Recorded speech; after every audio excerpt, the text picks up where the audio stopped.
السلام عليك يا أبا عبد الله.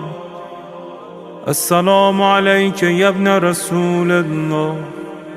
السلام عليك يا خيرة الله وابن خيرته.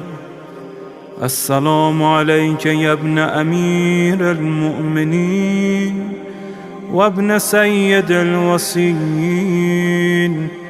السلام عليك يا ابن فاطمة سيدة نساء العالمين. السلام عليك يا ثار الله وابن ثاره والوتر الموتور. السلام عليك وعلى الأرواح التي حلت بفنائك. عليكم مني جميعا سلام الله أبدا ما بقيت وبقي الليل